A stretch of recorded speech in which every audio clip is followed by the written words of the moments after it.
Hello and welcome to the Bundesliga show. I'm Gav Mack. That's Devo London, Devo LDN on Twitter. You follow him. And Flo Wolfrum, man like Flo Ziff. How are you, gentlemen? Good. My missus got me a beer advent calendar, so I'm on this one today. Claire, I need a beer advent calendar. It's good stuff. Yesterday I had a pale ale from Brewdog. I'm not Nice, sure if they're allowed like to say, product placement stuff. There are other beers available. That's how we say it. Beers This one's pretty good. Lame. Is this also a thing in England? I didn't know that. It's probably been stolen from Germany. Have you guys been doing this for a while? Yeah, we're always doing this. So we start as little ones with chocolate, but since you're in a relationship, this whole advent calendar thing evolves. So the girlfriend always says, like a couple of weeks before December, for first advent, what do you think about advent calendar? And I'm like, no, not again. But I end up again, I don't know, buying some stuff for a whole lot of money, which is worth a Christmas present. She still expects me to give her a present on 24th. So yeah, it's a really big thing in Germany. Absolutely love it. Right then, you can follow us on all social media at Top Football, at TFB Dugout. Make sure you follow, like, share, subscribe both channels because there's love between the pair of them. And I do apologise as well, Flo. I've decided, podcast friends. I do apologise, Flo. I am deciding to rock the Borussia Mönchengladbach shirt today. It's no offence to you. I just like the shirt. You know, I did have an affiliation. Shirt, I give you that. It's beautiful. I'm not going to lie. I did have an affiliation to Dortmund when I was younger, but really and truly, I don't actually support a team in Bundesliga. It's just the best league in the world. Yeah. So I've got a number of Bundesliga shirts, which I'll be wearing throughout the season.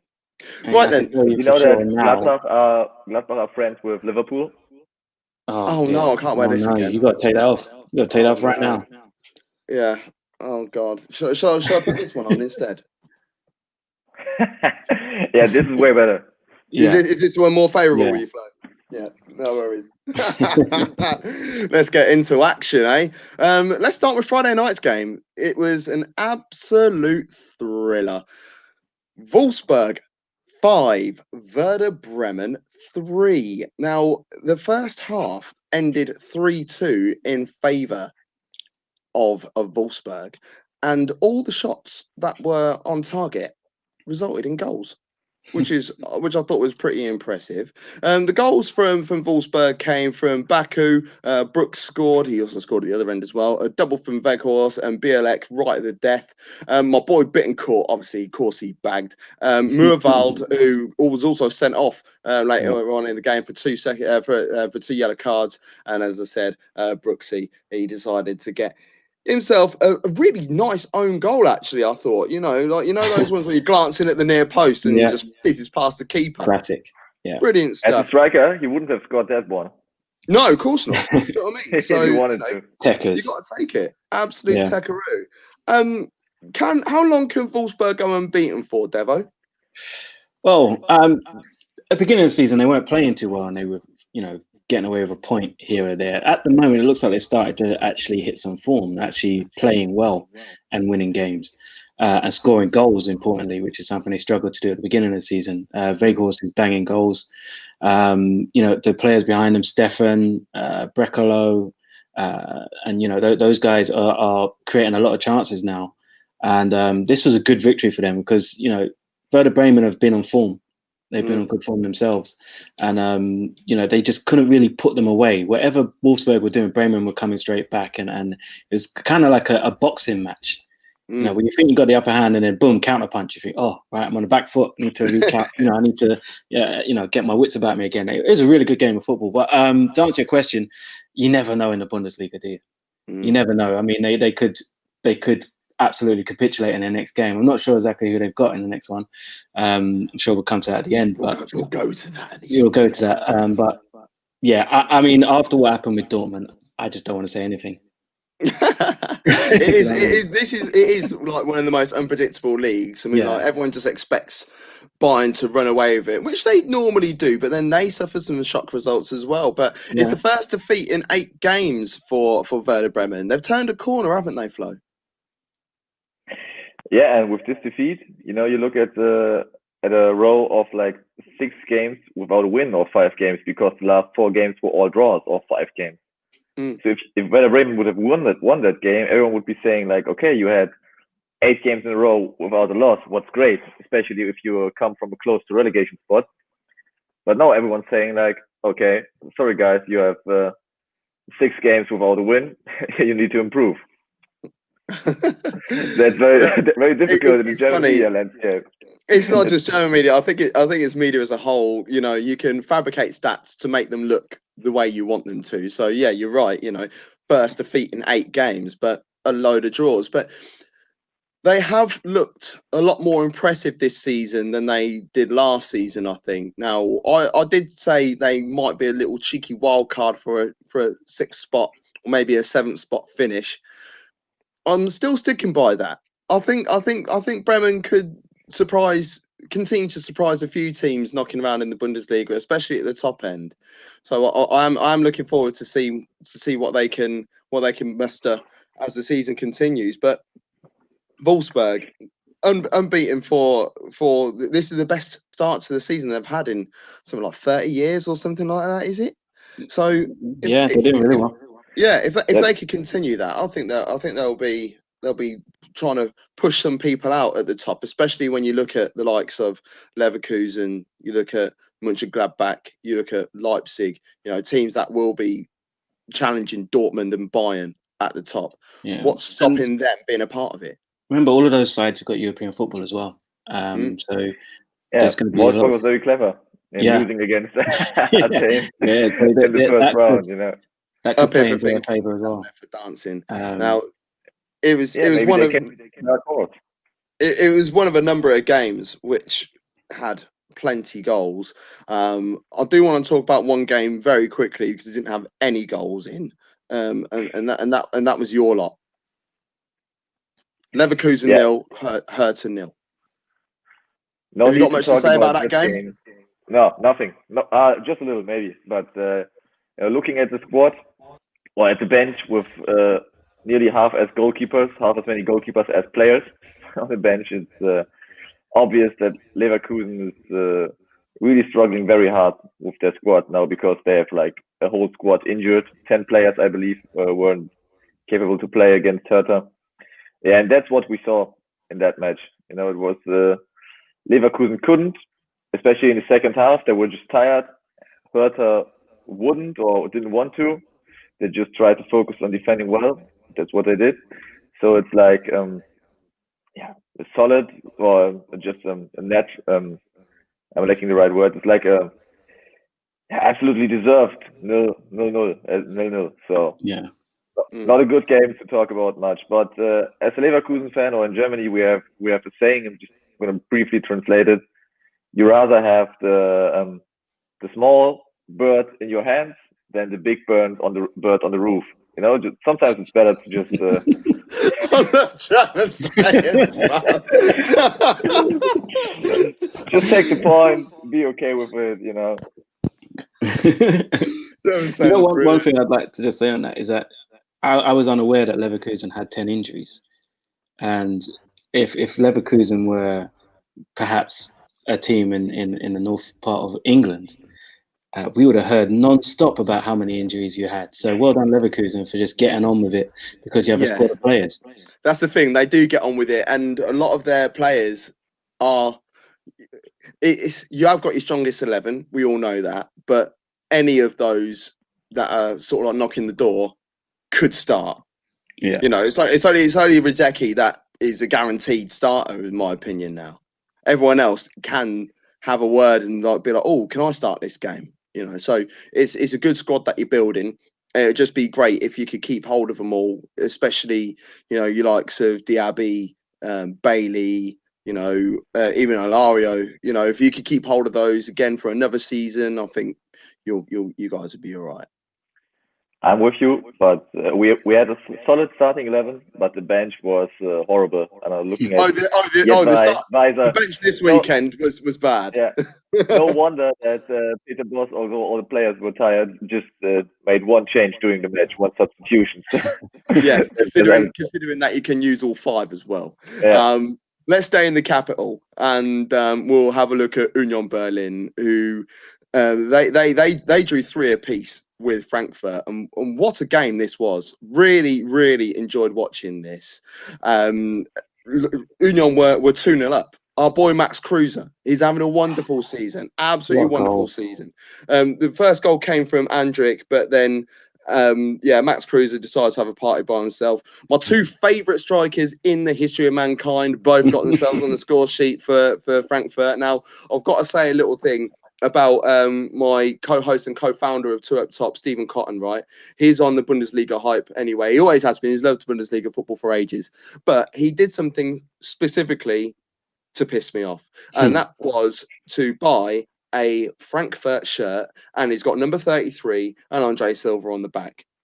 We ain't talking at the moment. me and him are falling out. You know, the only thing he could have done worse. 2 Up Top is just on the back. 2 Up Top is just a lone striker right now. That's all it is. Don't want to talk to him until he burns it. But Max Kruse is having an absolutely wonderful season, and the goal at the end on the 82nd minute to because they went 3-2 down. Yeah. You know, so to after being 2-0 went 3-2 down, but that finish, Devo, mate, unbelievable goal, unbelievable goal. If that was, I don't know, Lionel Messi, we'd be seeing that all over Twitter and everything like that. That was an unbelievable goal. Well, that's what we're here for. We're trying to build the profile of the Bundesliga in this country, so people then turn around and say, "Oi, they're coming to us, tweeting us, going, oh, do you know what? That goal, the technique on that goal, the technique that Max Kruse possesses is just ridiculous. He's a very, very good player, very intelligent player, and Union Berlin have done very well to get him. And for me, that's the signing of the summer. How true are the rumours that Kruse almost went to Frankfurt? I don't know. There were so many rumours about Max Kruse, because it also said that he nearly went to Bremen in the summer because he has his origins there. I don't know. I can really believe it. I would say that Union Berlin was, of course it was, but I don't believe that the other rumors were like so serious. But imagine him at Frankfurt playing with Andre Hahn and Bastos. Would be a decent squad in the attack. I think he'd do very well there.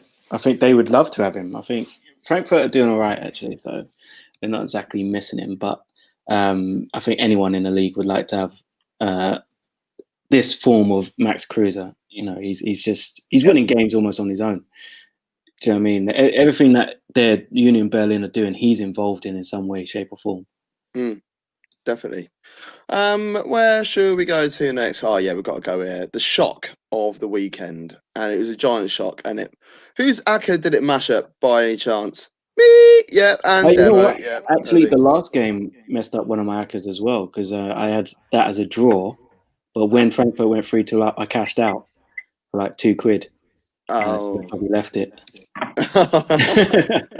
Gotta let it ride, son. Gotta let it ride. Borussia Dortmund 1, Cologne for FC Cologne 2. It's the first victory they picked up in 18 games. Flo, what are your thoughts on this, mate? When I was thinking about this game afterwards, I was just thinking about Julian Brandt, because Julian Brandt was like the personification of that game. He's a genius. He's a great player. He's great technique skills. But sometimes he just takes things too easy, and his defending is horrible. Looking at the 2 corners, Cologne scored basically two of the same goals, and him defending against Wolves was like a school kid defending, like I don't know, under 17 player defending. You can't defend the corner in the box like that, and that's like the whole Dortmund squad saw this match as easy money. Oh, and, I think they behaved did. like that. They behaved like that like an hour. Well, it was one of the first teams in my Aka. I was like, well, this is the guaranteed win. I think they were like 7-10. Obviously, gamble responsibly, kids. But it was just I don't understand how they could get it so hideously wrong. But then again, when you have got a team like Cologne who haven't won a game in God knows how long, they're not in any fuss or worry, are they? They've got no fear. They've got nothing to lose. They're expected to lose. So just go out and play your game. Enjoy it, lads, as it would be an option on Football Manager. Yeah, Dortmund gave it to him, though, didn't they? Dortmund gave it to him. As you said, those 2 goals were, I would say, it's less than under 17s. I talk about under 10s. You don't defend like that. It was literally the guy was stood on the back post by himself for both goals. Even the second goal, he miscontrolled it initially and still had time to put it in still had time to sort himself out. And that was Shaqiri. That was Shaqiri who scored both of those goals, and they were assisted actually by Wolf, who is on loan from Dortmund. Now, what are your thoughts on players being allowed to play against their parent club? I believe we had that discussion once already. I think, of course, they should play against their club. If you give a player away on loan, you give him away because he's not good enough or not fit enough for the or not matching into the first 11 or the first 13, 14 players due to several reasons. Maybe he's too young, or maybe he was injured. I don't know, something like this. But you think he's not big help at the moment, so you give him away to another club for him to develop or just to save his wages. And if you give him away, you have no need of him, so he should definitely be able to play against you. 100%, I agree with that. I think it's silly that you can loan someone out and then say, no, but you can't play against me. You know, you can play against everyone else, but you can't play against me because we pay you. So, well, if you don't want me, then I should be able to play in every game that's available to me. I think there might be a little bit of foul play reasoning behind it as well. It's like, well, you're playing against us today. You're part of us. So tell you what, right? If you can just play some really dodgy back pass, that would happen in Italy. So 100%, it would happen. In Italy, they have more loans than anyone else, don't they? And they do. Ownership and all sorts of weird stuff. Yeah, I was going to say they used to have the co-ownership. That was that's what got Edinson Cavani to Napoli when he left Palermo. It was a co-ownership deal, and we I think we offered something like $500,000 to keep hold of him, and Napoli only offered like 750,000 or something. It was something really small, and it's like, well, I'll tell you what, right? Because they're blind. The co-ownership. Blind, So it's almost like your open envelope. It's like, and the answer is, there you go, sort of thing. So if Palermo had just thought about it, because at the time he was world class, now he's terrible. That's how I see it. Well, he scored 2 goals. Don't care. You left my club. You're dead to me. So we should have just gone out there and been like, right, okay, there's $1 million, and he would have been still playing in Palermo. We talk about Champions League football. Talk about Champions League football with Palermo, because we would have kept all our stars and everything. Do you know what I mean? Simon Kjaer, Ilicic, Zaccardo at right back, all that sort of stuff. Ricky Quaison, I wanted to mention his name because we're going to talk about him in a couple of seconds. But Dortmund, they almost got a point right at the end. And of all people to have that opportunity, 1.5 yards out from goal, to miss. And that was Erling Haaland, arguably the hottest marksman in football right now. Yeah, it just shows that he is human. Yeah, that's exactly what I wanted to say. I'm very relieved. Yeah, we just kind of found out he is actually human. I think he doesn't look human, but he is apparently. He doesn't play human either. I think the one weakness that he has is his right foot. And I think as that ball comes across, if he's gone with his right, that's a tap in. Even if he doesn't get great connection, it's going in the back of the net. But he's tried to hit it with the outside of his left foot, which is a very difficult technique as the ball's coming across you that quickly, and completely missed it. He got a touch on it, but he didn't get anywhere near a nice connection on it. And he probably didn't sleep that night. He loves scoring goals that much. That's probably actually really painful for him, especially since it cost him points. Yeah, exactly. And it's just, these are the games where this is what the difference between Dortmund and Bayern, because Bayern win these games and they win them comfortably. As I said, they will lose the odd game in the season. Every club does, but if they do, it is either a one-off freak result against lower league opposition, or it's in a derby match, like a De Clasico, or it's one of those sort of games. Dortmund can't afford to be losing these sort of games, not for anyone. And it's the first time in 29 games that Cologne have actually picked up a victory against Dortmund at Dortmund. So it's a big result for them, and it's going to sort them right out. Definitely make the bottom of the table look interesting now. Oh, definitely, especially the fact that Mainz picked up a point, and Mainz, they're unbeaten in 3 games.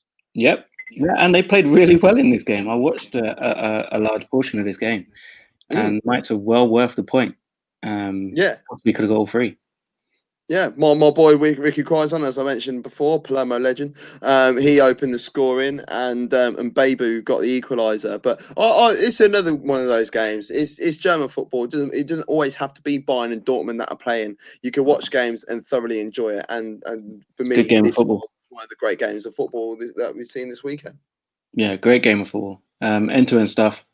I think Zentner made 2 very good saves, 2 very different saves. The one, I think it's from Posh, the header, where he's literally saved it with his toenail and stopped it from going in. That was a brilliant reaction save. And the other one where he's come out and made himself big, has hit him square in the face. That's what you want from your goalkeeper. You want that bravery, 100%. But yeah, I think up the other end, Mateta should have won it late on where he hit the post. Well, he had an opportunity in the first half as well with that header, and I thought what a save that was, because Mateta, he found his inner Cristiano Ronaldo with that leap, and then the keeper literally once again like absolute maximum body length. It was literally like Stretch Armstrong the way he pulled out of that, and the reaction of it as well. I thought it was impressive, but. Yeah, two of the main strikers that are knocking around in the Bundesliga, and neither of them got on the score sheet, and that was Kramaric and Mateta. But both of them on 7 goals this season. Mateta is having a great time, and to be fair, even though he didn't score, I thought he still caused a bit of a nuisance in the back line for Hoffenheim. Yeah, he was dangerous for sure. But as I said, that last chance.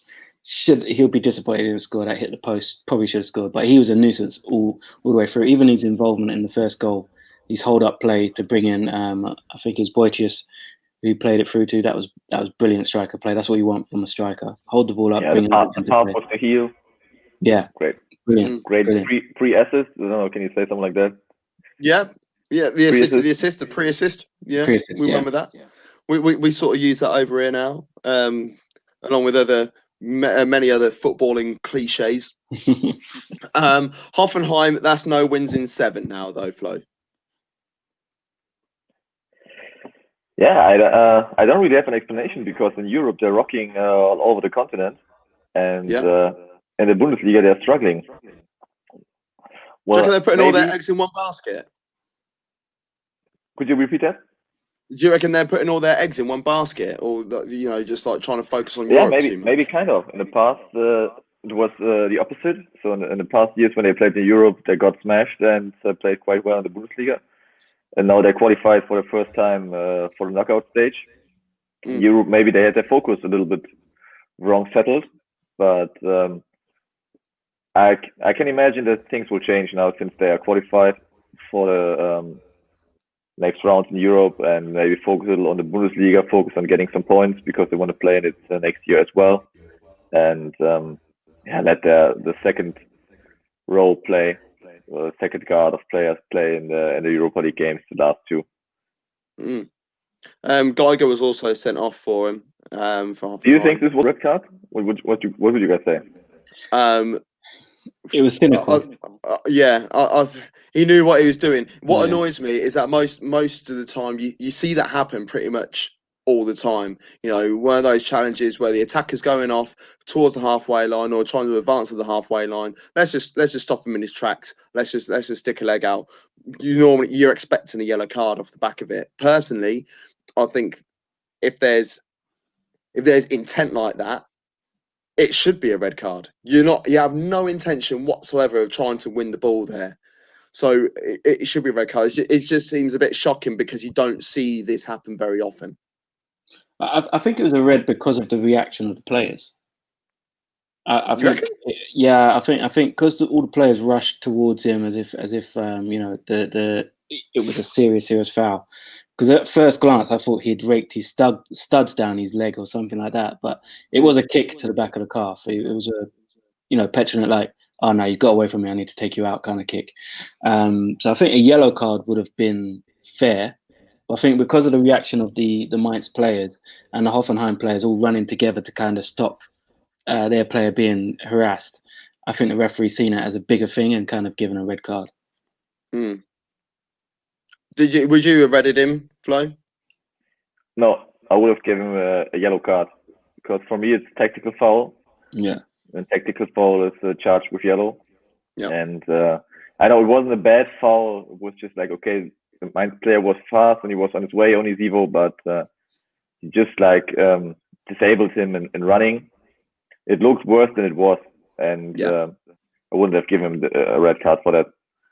Especially now that he's booked for 2 games or something like that. It just doesn't fit together. Thing is, like, if you go to VAR, they're not going to overturn it either as well. So, but screw VAR. Yeah. VAR maybe a 60-40 or something like this. 60-40 decision. Yeah, screw them. Right. We've got some big games to talk about still. Let's talk about Bayern. Stuttgart 1, Bayern Munich 3. It wasn't all plain sailing, was it? Not at all. Even looking at this scoreline now, I'm like, how was it 3-1 Bayern? Because Stuttgart were all over them for parts of this game. Especially when it's 2-1 Bayern. Stuttgart were all over them, and which is partly why they got the 3rd goal from Douglas Costa, aka "This is my Robin" impression. What do you think? No, Robin would have scored it into the long corner. In the other corner, yeah, that's true. Yeah, he would, to be fair. But I mean, they've got Sane and Costa, who are both doing what Ian Robin was doing for Bayern Munich for years. Every time they come on the pitch, they seem to score an Ian Robin-esque goal. Bombing down the right, cutting side on the left. Yeah. Back in the net. Thank you very much for coming. But yeah, I mean, that's the sign of champions, isn't it? Bayern Munich weren't at their best and managed to get 3 points, and it looked comfortable by the end of the game. Stuttgart, they're a young side. They'll learn from this, and they could take away positive, saying that they held their own against the champions of Europe, and actually looked the better side for large parts of the game. Missed a couple of chances. Neuer made some saves as he does. And the only thing I'd say for Stuttgart is they need to be more clinical. You can't play against a side like Bayern and miss that many chances.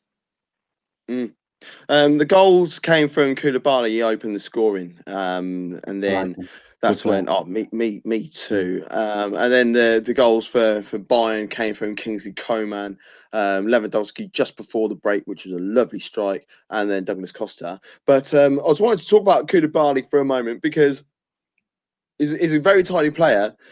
He was involved in another situation as well, which could have made it 2 apiece. Now, the goal looked okay on vision, but then they've gone to VAR, our good old pal, and it looks like he's made contact with Neuer. But was it enough for him to go down? Well, apparently, but Neuer is like a little bit like an actor in the box. You know, every time he concedes a goal, he lifts his right arm. Everyone's making jokes about it for years now, but still continues it, and he's successful with it. And then he goes down, and just because he's Manuel Neuer, and maybe because he's playing for Bayern Munich, he's getting that free kick. He could have just kicked the ball away if it would have been too dangerous for him, but he just decided to, I don't know, like go on his knees and stop playing. And just for that reason, I wouldn't have given a foul, because I really can't stand that if players stop playing when the referee, I don't know, didn't put the whistle or didn't do the whistle, you know? So it doesn't matter if it's offside or handball or no, just keep playing till the end, and afterwards VAR can take a look at it. But I thought it was quite harsh, to be honest, because I think it's trying to insinuate the fact that he pulled Neuer's arm, and I think there's contact, but I don't think there's a pull. You know, if that happens on the halfway line, I don't see a free kick being given. It's more, it's a touch. It's a contact sport. I don't think it's caused a foul. But see, this is the issue now with well, it's not so much VAR because it's just a video replay system, but with the officials is that now when they're looking at VAR, they're looking for contact. Any contact is deemed a foul now, and for me, it shouldn't be a contact that isn't enough of a contact to put you off your stride or to put you off balance or anything like that. Shouldn't be deemed a foul because it is a contact sport. But now we've seen it on the weekend here in England in the whole Brighton thing. That where there was contact, therefore it's a penalty. But was it enough contact for him to go to ground? No. So it's just the what do you deem enough contact? At the moment, any contact is enough contact. So therefore, it was disallowed. Do you think they should take away slow motion replays for match officials and just show them in full speed, but show them from different angles in full speed? Maybe. I think they should just take away VAR. Oh, don't because I was a massive pro VAR guy when it first came in, and I still think it can work. I just think that the officials who are using it are absolutely stupid. And just got a bit of breaking news. Sorry to cut you off. Erling Haaland is set to miss the Champions League game against Zenit because of an injury announced by the club, and is not due to be back until the new year. Oh wow! What? Is that because he missed a goal and that his computing system? Yeah, maybe it's psychological. Yeah, he's chip fried. It's just his malfunction when he missed that. He just needs to return to his home planet to regenerate. Just like to reboot. Leipzig just hit the post, so I'm watching a Leipzig game at the same time. Getting football. Yeah, that's crazy. So he's out to the new year. Out to the new year. Maybe just want to extend it. He came from Red Bull Salzburg or RB Salzburg, so it would only be right to talk about RB Leipzig. That's how we segue on the top / the football dugout show, the Bundesliga show with Flo Wolfrum down there. How are you, mon frère? Leipzig 2, Bielefeld 1. Only a Bielefeld 1. So the goals for Leipzig came from Angelino and Nkunku, and Kloss brought one back before the end of the game. But what has Angelino been taking this season? Because I think he scored. I think before this season, I think he'd only ever scored 3 goals for the club in something like 50 games or something like that. And now he scored 6 this season. I heard they have a new nickname for him because he's such a great striker. Angolino. But just beware. His nickname is Andre Silva Nino, because he's compared to such a good striker.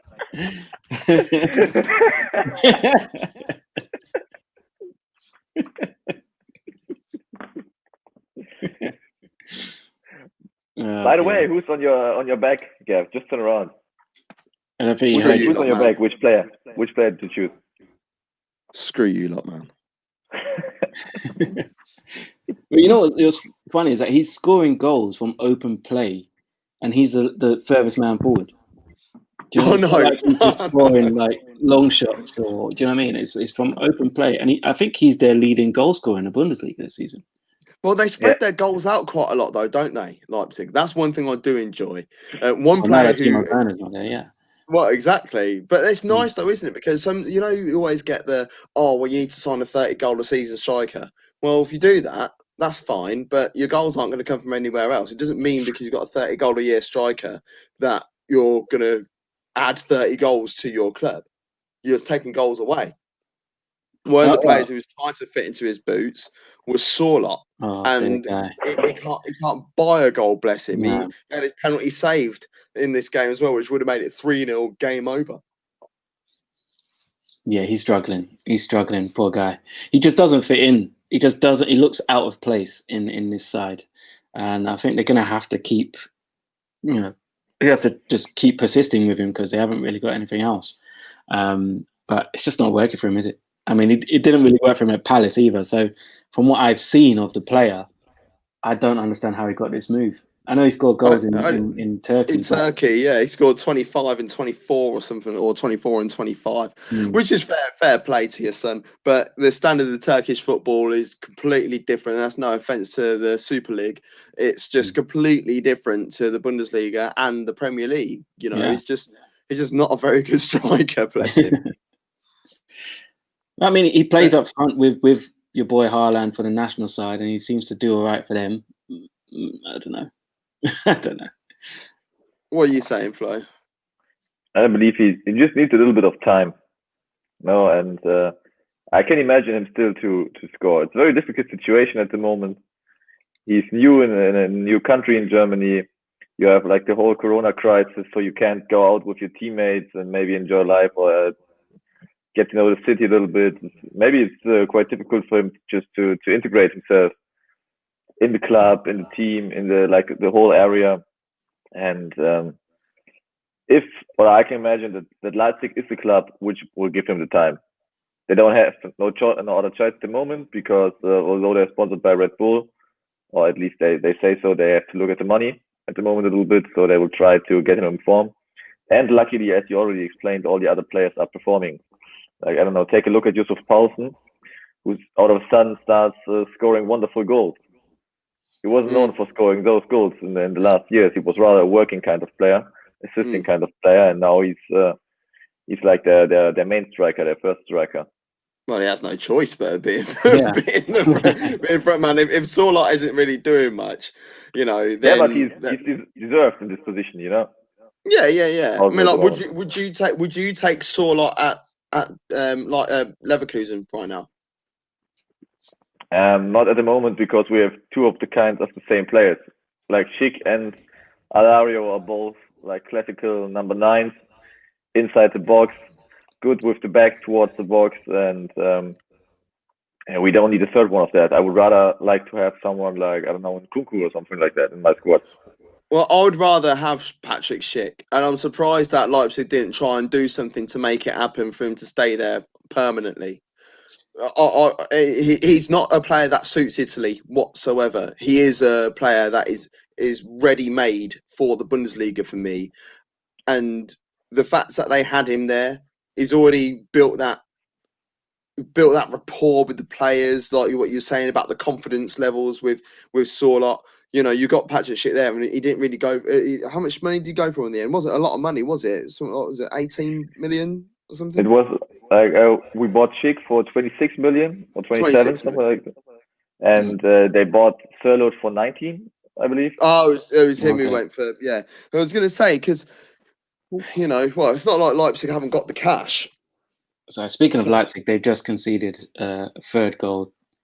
Is it 3 apiece now? A wonderful goal, yeah, brilliant free kick, 3-3. So it looks like Leipzig will be playing in Europa League for the remainder of the season. They needed to win. That'd be nice for Europa League can be quite tasty in spring. Europa League is the premium. Europa League is the premium European competition anyway. Yeah, they're all tripping over themselves to get into it. It just shows how much the Europa League is revered at the moment. Champions League cold and boring. Look how devastated Sevilla are. Put it that way. You know, if you're Sevilla and you're devastated that you don't play Europa League football, it goes to show that the Europa League is the strongest league, the strongest European competition out there. 2 more games to go to. Which way do we go? I want to talk about you guys last. So let's go to Augsburg versus Freiburg. That finished 1 apiece. Another game where you would look at on paper. I thought, well, I mentioned last week, there wasn't really many games where you could look at and be like, I'm not really interested in that game. But I quite liked this game as well. The goals came from Vargas and from Grifo. I didn't put the time for Grifo in, but don't worry about it.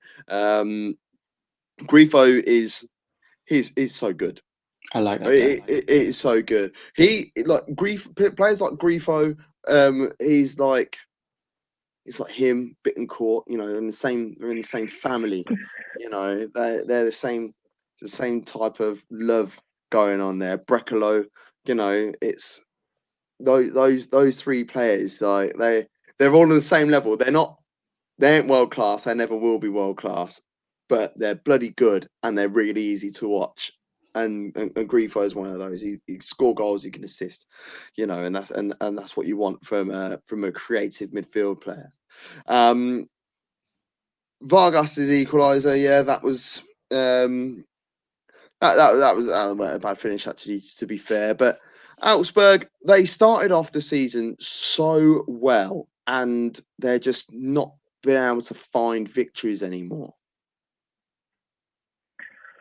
Well, but if you're taking a look at their spots in the table, they're on 8th position, so they're absolutely in the plan. They have 12 points now after 9 games. If you continue counting like that, you'll end up with 42, 44 points.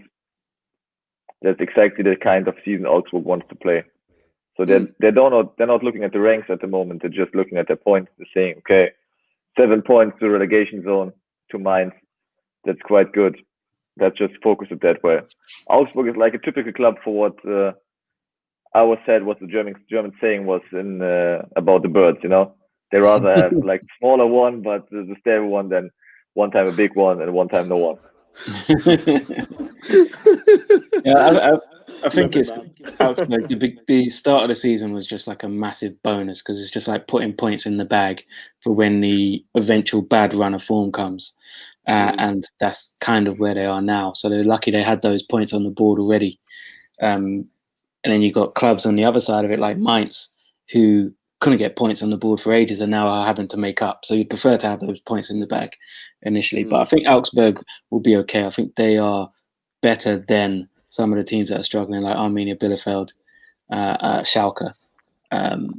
So I think they'll be okay. But as you said, I think they're just happy to have those points in the bag and being 8th in the table at the moment. They won't complain. And the club has very good management, because there were only a few clubs which were able to pay the whole wages of their employees during the Corona crisis, during the first lockdown. I remember. And this club were Munich, Leverkusen, Dortmund, and Augsburg. And the president of Augsburg said, "I know, we have like resources for two years without fans, just to continue playing Bundesliga, to pay our players." And that's I really love that about Augsburg, because they're really responsible with the money they earn. Do you know what? I'm glad you said that, because it winds me up. You know how you're watching companies, not just in football, just in life anyway. Watching companies struggling and going down and being screwed when they've always made out like, "Oh, we're rich," just goes to show that they were never rich in the first place. Certain companies. You know, it was all talk. It was always like hand to mouth. Every week was feeding hand to mouth rather than actually having resource there. You know, a company like Augsburg, you know, they're not going to be paying 70,000-80,000 euros a week for players. We know this anyway, but the fact that they've got all the staff there anyway, and the players and stuff, and they're still able to afford it and know that they've got no revenue coming in, but they can afford to pay for the next couple of seasons. It just goes to show, frankly, that's the way it is. And they still managed to sign good players, like for free. Strobel, Caligiuri. Streich said in advance of the game at the press conference, his biggest mistake in summer was not fighting more about Caligiuri, because Caligiuri is a great player. Like. Yeah, another player that I like. He's another one who's part of that team. He's part of that group. You know, you can imagine them all down the boozer. You know, smashing pints of Brinkoffs. You know. Can I just say, sorry, just reporting live from the Leipzig game. Leipzig have just hit the bar. Free kick swung in. The goalkeeper's punched the ball into Sorloth's face, and it's hit the bar.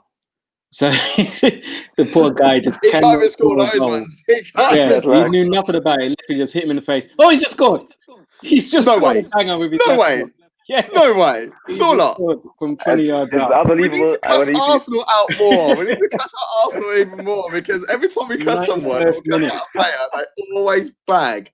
They always bang. Now, if it ends that way and somehow PSG are able to beat Man United, that means that those three teams at the top will all be locked on 9 points going into the last game. Oh my God. Yeah, 7-goal thriller. 7-goal thriller in Turkey. What a game. What a game.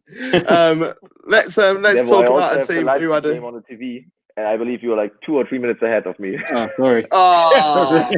Hey, we're spoiling it for everybody. Oh, It happens to no, us when we do watch-alongs. It happens to us when we do watch-alongs, man. It's so annoying. Right. He's not even celebrating. He's not even celebrating. No, he's probably still in pain where the ball hit him in the face. That's the first goal he scored for the club. So, yeah. Watch him finish the season on like 20 goals now. Yeah. And I'll be like, typical.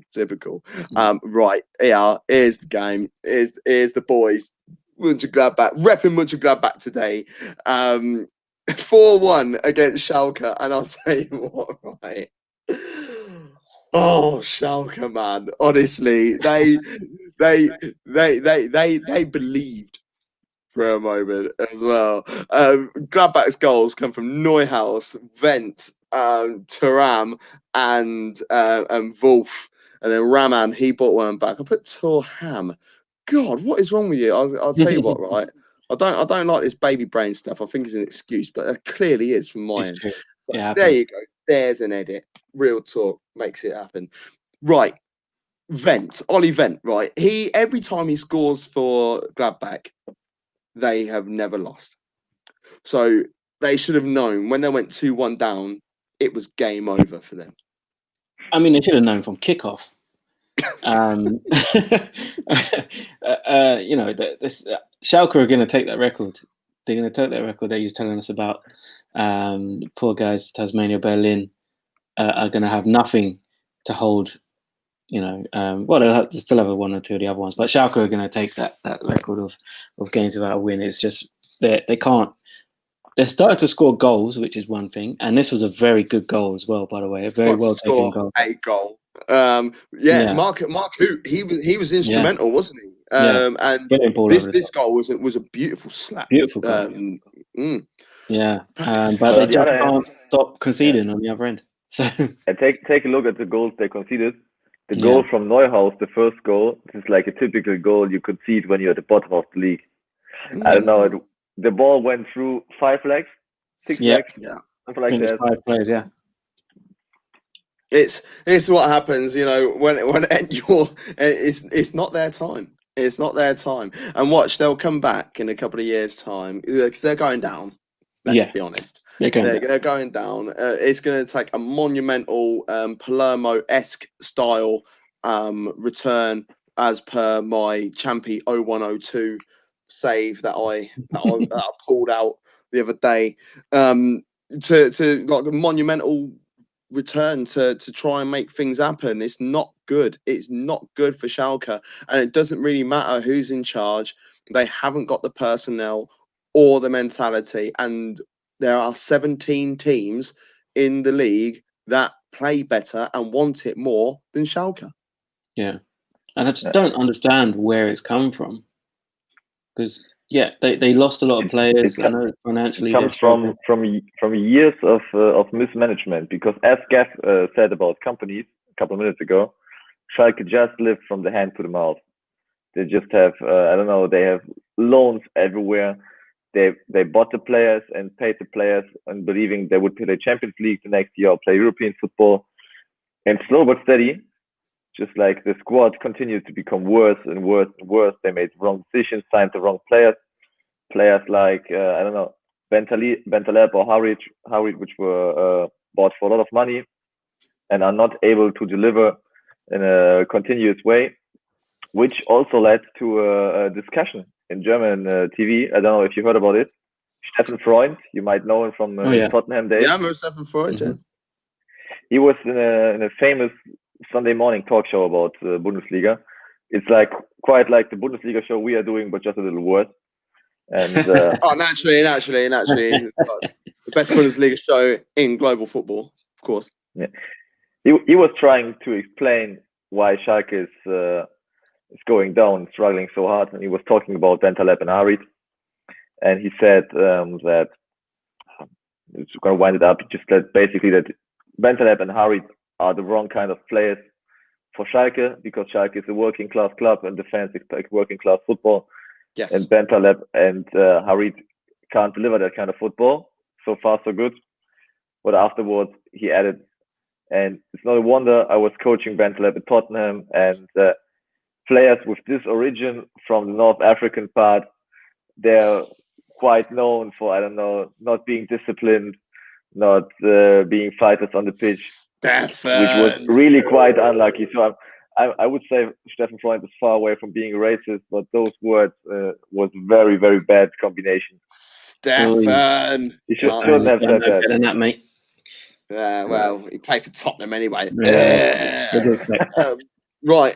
Due to time constraints this week, I decided to put the tables and the fixtures on the same slide. So they look like this. So there was. Hey, look, we've got kids and stuff. You know what I mean? So yeah.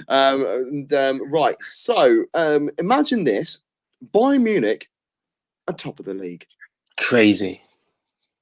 I know.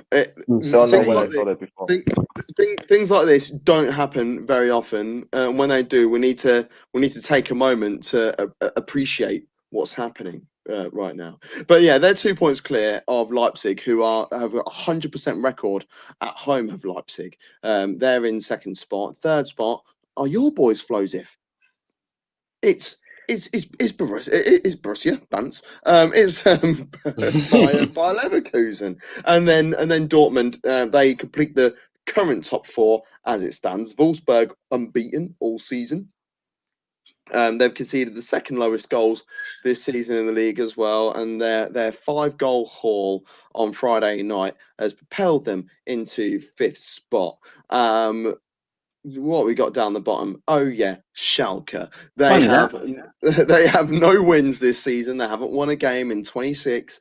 They have 3 draws this season. Somehow, honestly, Bielefeld, after their wonderful start of 4 points from 6, they haven't picked up a point since, which is unfortunate for them. But they need to be concerned about their goal difference at the moment. It's slightly better than a couple of clubs knocking around them, but they need to keep an eye on that. Mainz.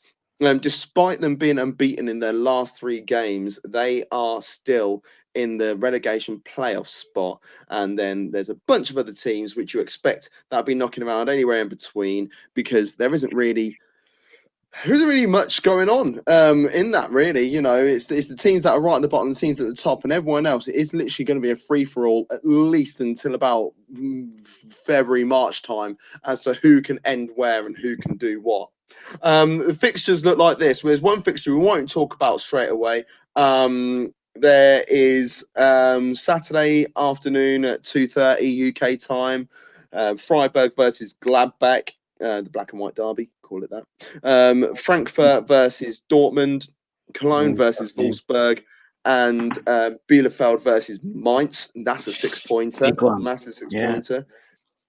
Another 6-pointer as well is at the top of the league on Saturday evening, which is Bayern Munich at home against Leipzig. And, Leipzig, their away form is what bought them a Champions League berth this season, but is probably letting them down a little bit this season. It's their home form which they've turned it around, which is crazy. And if you're a betting man, put some money on Soloff to score the winner in that one. Oh, my God, yeah. Just for bounce. Free money on that game will be over 2.5. Anyway, Sunday lunchtime, Sunday early afternoon is Bremen versus Stuttgart. I've got high hopes for that game. Please don't be a 0-0. There's not many of those knocking around in the Bundesliga unless they involve Bayer Leverkusen, who are playing this weekend away to Schalke. But don't you think that's easy money, guys? Don't you think that? Schalke well known for that could be the Schalke win if Leverkusen have got all of these injury problems. You never know. Well, they have more. See what comes through Thursday. They might lose some more players. You never know. Schalke picked up a lovely point away to Leverkusen at the end of last season, and it's just when we started doing the show as well. And I'll tell you what, right? I've never seen Flo is like the happiest person all the time. Always got a smile on his face. Honestly, it could be like my dog died and he's still got a smile on my face. But this game, honestly, I've never seen steam going from someone's ears so much. It was hilarious. And then our Monday night is a Monday night game this week, and that's Hoffenheim at home to Augsburg, which I think is going to be quite interesting. But there's a game that we missed out specifically, and it's because it's time for Flo Wolfram's words of wisdom. Wolfram's words of wisdom.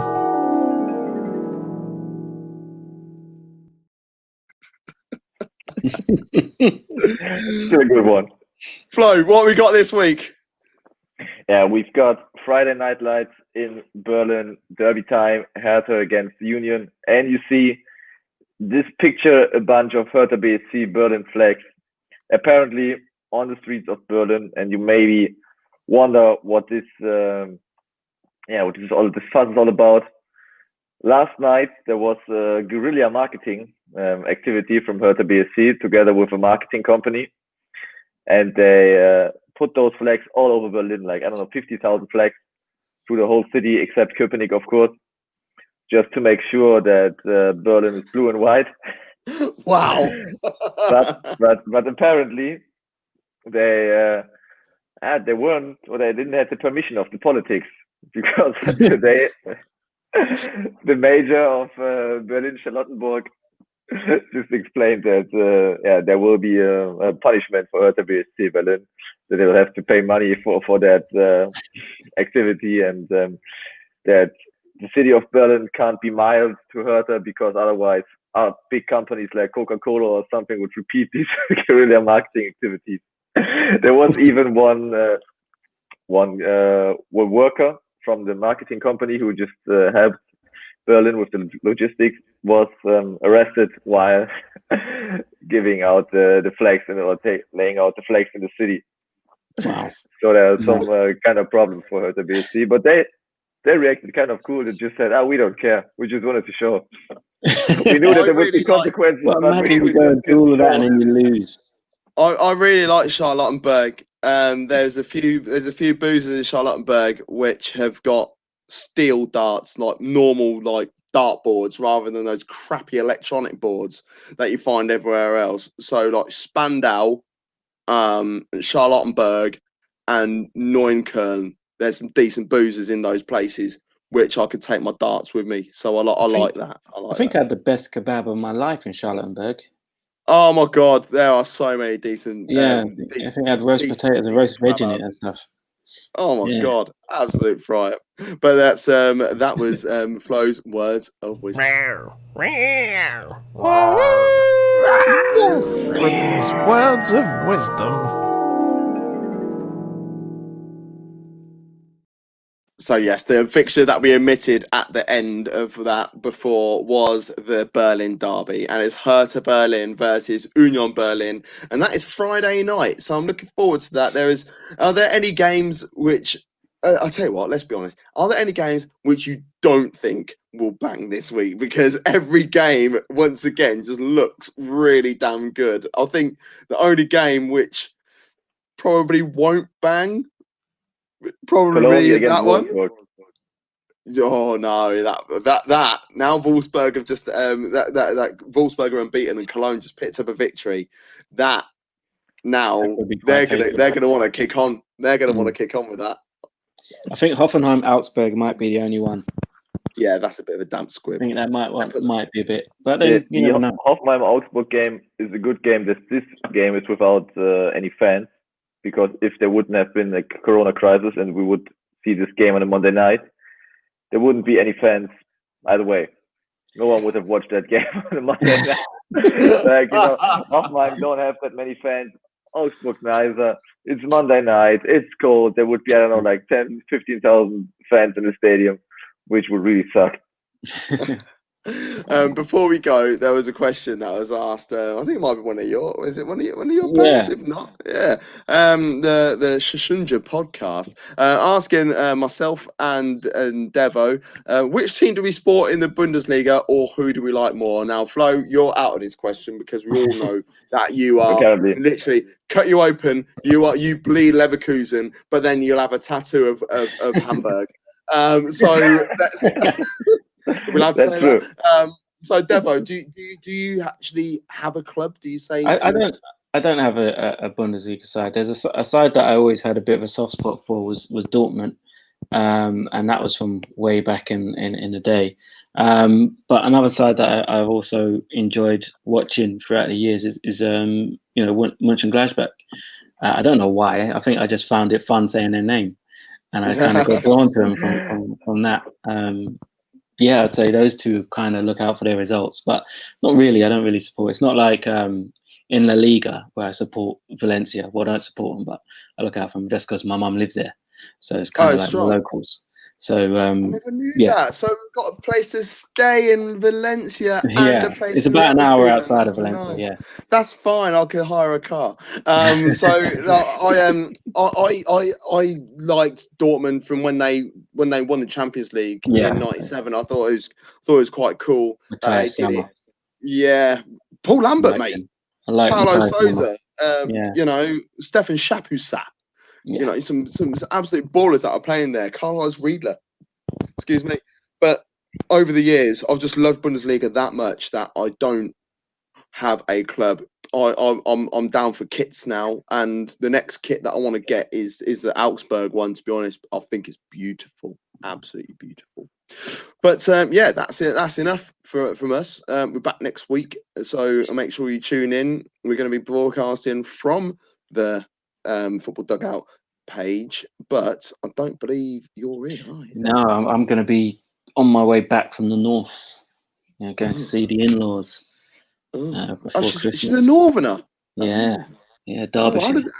We'll talk about that another time, but I'm really intrigued as to how that came around. But yeah, we'll be back next week, and we'll be on Football Dugout's channel. So make sure you subscribe to his channel, and make sure you subscribe to my channel at Top Football at TFB Dugout, and then just find Flo somewhere knocking around on Instagram. It'll be showing his face. But I just followed you on Instagram today. I discovered your Instagram account. And I saw that magnificent ad you were playing, Christmas ad. Loved it. Flo, Devo. No, who? You. Me? Which Christmas ad? Yeah, just. Oh, the video. Like with Santa Claus and with the face mask. Oh, and there's another one. I'm gonna drop that in a bit. Actually, there is another one.